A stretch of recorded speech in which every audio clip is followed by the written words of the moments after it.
Olá, eu sou a professora Tuane e nesse vídeo vamos começar a falar sobre enzimas. Então, a primeira coisa, o que são enzimas? Enzimas são biomoléculas que são capazes de catalisar reações e por isso são chamadas de catalisadores biológicos. Então, o catalisador é toda molécula, que pode ser uma biomolécula ou não, capaz de acelerar reações. Por exemplo, essa reação que a gente tem aqui, né? Representando nesse desenho a oxidação de açúcares, né? Então, todo mundo, muito provavelmente, tem um pote de açúcar em casa, mas com certeza, embora ele não esteja embalado a vácuo, ou seja, esteja entrando em contato com oxigênio, essa reação não está acontecendo, né? Essa reação é a reação de oxidação da molécula de glicose, por exemplo, onde a gente tem a geração de CO2 e água. Essa reação é uma reação que libera muita energia, ou seja, ela é uma reação que é favorável, a gente vai discutir isso mais um pouco mais para frente. No entanto, o pote está lá por algum tempo e nada está acontecendo, né? CO2 e água não estão sendo produzidos. Isso por quê? Porque, embora essa reação seja favorável, ela precisa de alguma coisa, nesse caso, um catalisador, seja ele biológico ou não, para acelerar essa reação, para fazer com que essa reação aconteça num tempo que a gente consiga observar. Nas nossas células, isso é catalisado por enzimas. Então, a gente precisa de biomoléculas capazes de atuarem como catalisadores, e esses catalisadores biológicos eles têm algumas vantagens em relação aos catalisadores químicos, por exemplo, a gente vai falar mais sobre isso, né?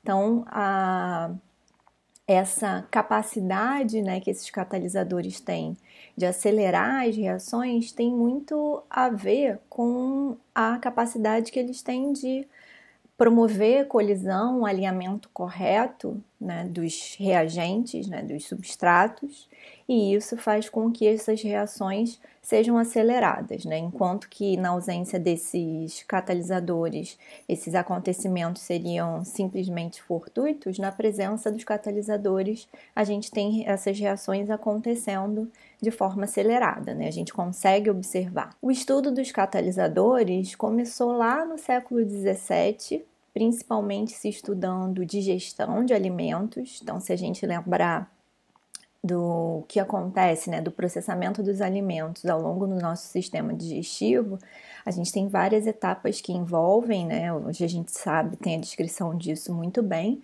mas que envolvem a participação de catalisadores biológicos e, né, de várias enzimas, e isso vai ser importante para o processamento do alimento e a absorção dos nutrientes, né?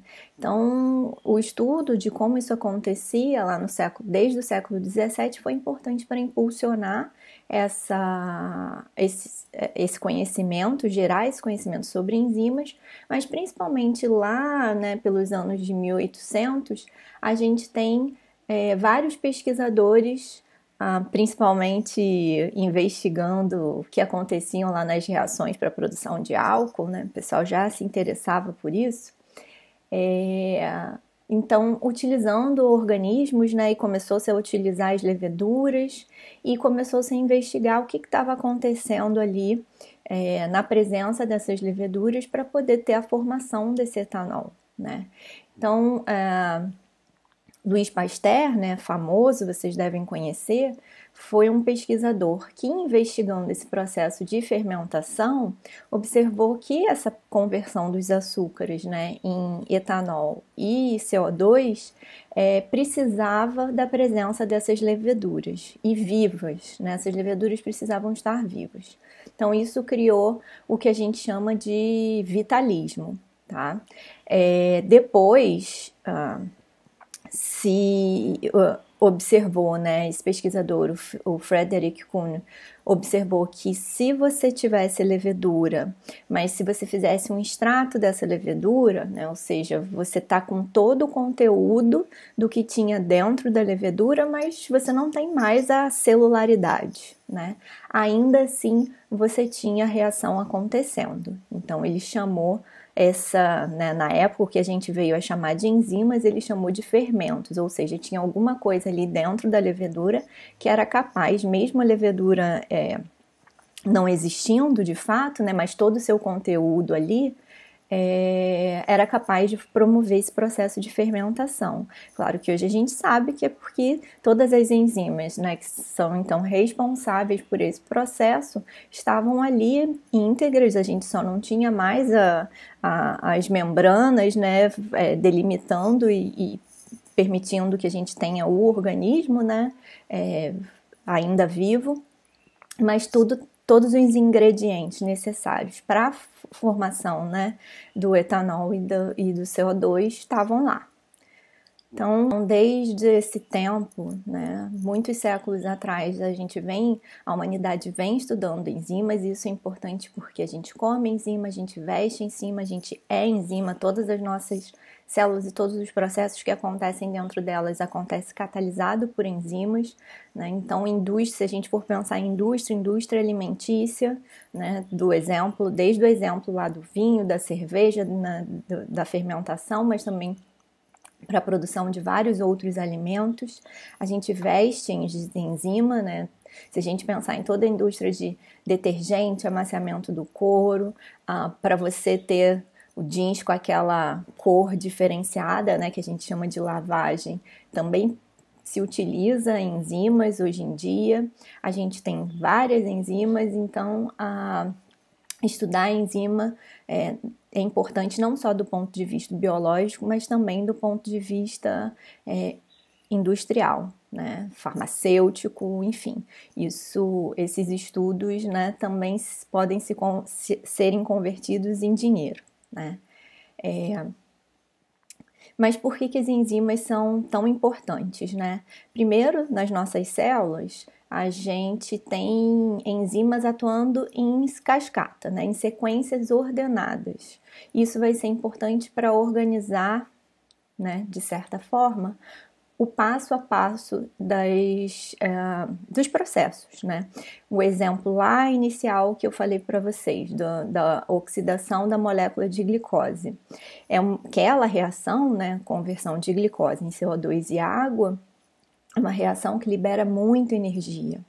Então, se a gente tivesse a energia toda sendo liberada em uma etapa só, isso é um problema, porque é muita energia sendo liberada de uma vez. Então é interessante que você tenha vários passos para ir retirando, vamos dizer assim, extraindo essa energia aos poucos, e essa energia vai sendo utilizada pelo organismo até a oxidação completa da molécula de glicose. Vocês vão visualizar isso completamente quando estiverem estudando o metabolismo energético. Uma outra coisa muito importante é que, pelas enzimas serem biomoléculas, e aí a gente vai ter toda aquela questão de estrutura, interações acontecendo, interações que podem ser transitórias. Então, a gente vai permitir que essa atividade, né, dessas enzimas possa ser regulada. E isso vai ser super importante, por exemplo, para num momento você ter aquela reação, entre aspas, ligada, né, acontecendo, e num outro momento você ter aquela reação, por exemplo, desligada, né? Dependendo das condições da célula, do ambiente, enfim, você vai ter situações onde uma determinada via tem que acontecer e a outra, naquele momento, vai ter que estar mais silenciada, né? Então, se eu tiver num momento de jejum, eu vou ter que mobilizar, por exemplo, ácidos graxos, oxidar esses ácidos graxos para poder retirar energia, né, obter energia a partir deles. Mas se eu tiver num momento de estado alimentado, muito bem alimentado, eu posso estocar essas moléculas, eu posso até sintetizar essas moléculas a partir de outros precursores. Então, essas vias de síntese e degradação, elas têm que estar muito bem reguladas. E isso só é possível por conta da coordenação de várias enzimas nesse processo. O exemplo aqui da via da glicólise, né? Se a gente olhar, lembra que eu acabei de falar, né? Que a oxidação completa da glicose libera muita energia, né? Então eu tenho aqui na glicólise, onde eu converto a molécula de glicose na molécula de piruvato, essa molécula de piruvato ainda vai ser por outras vias oxidada, mais oxidada. Durante esse processo, a gente tem aqui reações onde a gente tem a produção de ATP, a geração de ATP, que é uma molécula que vai ser usada, né, entre aspas, como uma moeda energética no nosso organismo, nas nossas células, né, vai ser utilizada para poder promover reações, né, a gente vai falar mais um pouco disso também. Então, cada um desses passos, né, é catalisado, são reações que estão sendo catalisadas por enzimas. Então, tendo, né, uma enzima para cada reação aqui, elas vão poder atuar de forma coordenada e vão organizar, então, esse processo. A gente vai conseguir recuperar essa energia aqui de uma forma útil, né, que vai poder ser utilizada pelo organismo. Reparem que nessa via a gente tem setas, né, que estão sendo representadas para os dois lados, setas que estão sendo representadas num sentido só, e isso tem a ver com a espontaneidade das reações. Quando a gente tem uma representação em um sentido só, são reações espontâneas, bastante exergônicas. Quando a gente tem representado nos dois sentidos, significa que a enzima pode atuar num sentido ou no outro. Aqui não, somente nesse sentido. Isso vai possibilitar, então, que dependendo das concentrações dessas moléculas, desses substratos, que eu venha para um lado ou que eu venha para o outro, né?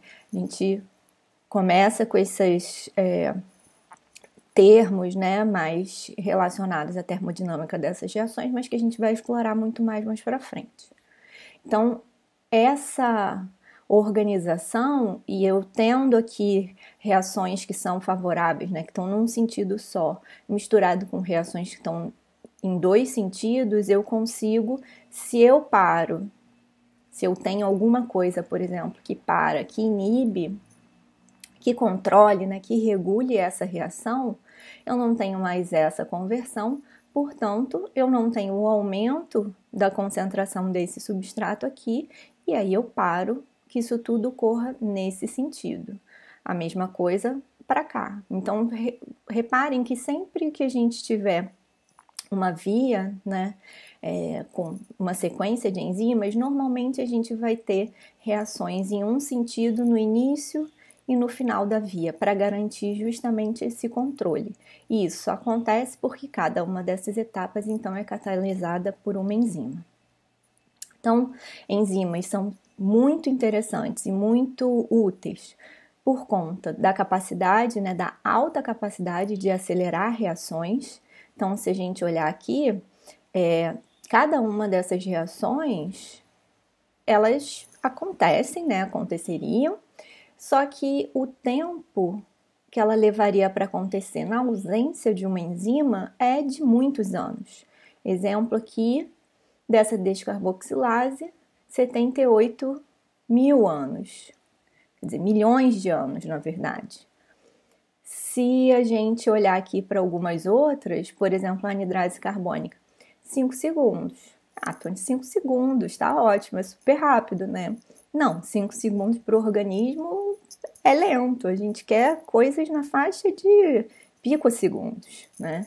Ou nanosegundos, microsegundos. Então, isso vai variar para as reações, para que reações, né, que vão estar acontecendo. Mas repare que quando a gente tem a presença de enzimas, a gente tem uma aceleração muito grande da velocidade dessas reações. Então, a enzima ela não vai mexer com a termodinâmica da reação, e eu vou bater muito nessa tecla, né, nas nossas várias aulas. Mas ela vai ser capaz de acelerar as reações, né? Então, tem reações que podem ser aceleradas, por exemplo, 10 a 12 vezes, né, do que a reação levaria na ausência do catalisador. As enzimas também atuam em condições fisiológicas, então maior parte das reações vai acontecer em condições de temperatura, pressão e pH da célula, né, condizente com a vida. Para muitos catalisadores não biológicos, variações de temperatura, de pressão, de pH bruscas precisam ser feitas para que eles possam catalisar a reação. Então, isso não dá para a gente ficar variando na nossa célula. Então, é interessante que a gente tenha moléculas que tenham esse poder catalítico, mesmo em condições, entre aspas, estáveis, né? Além disso, né, as enzimas têm alta capacidade de regulação, então, por poderem, são biomoléculas, vão interagir com outras substâncias, muitas vezes com vários substratos, e isso vai ser importante, então, para regular essas reações de acontecerem ou não acontecerem, e para muitos catalisadores não biológicos, você tem que fazer alterações muito bruscas, por exemplo, no meio para poder parar, né? Ou você não consegue parar que aquela reação aconteça e você não tem aquele, entre aspas, jogo de cintura para atuar, por exemplo, em dois sentidos, né? Isso para enzimas a gente tem, mas para catalisadores não biológicos é muito difícil isso acontecer. E uma outra coisa muito importante que as enzimas apresentam é uma alta especificidade. Então, tem enzimas que vão ter especificidades quase que absolutas, né, para um determinado substrato. E isso é super importante, né? Essa especificidade permite que você tenha uma seleção, né, para aquele substrato. Não é uma catálise aleatória, né? Isso vai ser importante dentro desses processos biológicos e na organização desses processos biológicos. Então, a especificidade tem a ver com quem essa enzima está interagindo e em quem ela é capaz de promover aquela catálise. Um exemplo que a gente está mostrando aqui é da tripsina e da trombina. Ambas são proteases, né? Ou seja, vão clivar proteínas, vão clivar a ligação peptídica, né? Na cadeia principal de uma proteína, que se a gente pensar, a ligação peptídica é tudo igual, né? Só que a tripsina, ela só cliva a ligação peptídica se eu tiver aqui do lado uma lisina ou uma arginina. A trombina só cliva se eu tiver aqui do lado uma arginina, ou seja, ambas são proteases, mas não é qualquer ligação peptídica que elas vão clivar. Isso significa que a gente tem aí uma especificidade. Por quê? Né? O que gera essa especificidade? Né? Depende aqui de determinados resíduos de aminoácido, né? Então, isso significa que, dependendo de como essas cadeias laterais, né, os átomos que compõem essas cadeias laterais ocupam, né, estão preenchendo ali o espaço e essa interação é tridimensional, né, e vamos lembrar lá de estrutura de proteína, isso vai ser importante para modular a capacidade que essa enzima tem de interagir com essa molécula e catalisar essa reação. Então, isso é uma coisa muito importante, vamos dizer assim, uma qualidade muito importante das enzimas. A maioria são proteínas, né? Então, a maior parte vão ser proteínas capazes de catalisar reações, mas a gente tem também as ribozimas, que são moléculas de RNA também capazes de catalisar reações, né? Isso tem uma relação e uma série de estudos muito interessantes, né? Sobre principalmente a origem, né, das biomoléculas, já que a gente tem moléculas de RNA que são capazes de catalisar reações, né, talvez lá nos primórdios da origem da vida, o RNA, né, na verdade a gente teria um mundo, né, baseado no RNA, um RNA world, né, onde você teria informação sendo transmitida por moléculas de RNA que com capacidade catalítica poderiam então produzir outras moléculas. Então, As enzimas são biomoléculas, em sua grande maioria proteínas, que vão desempenhar e vão apresentar essas propriedades que a gente abordou aqui.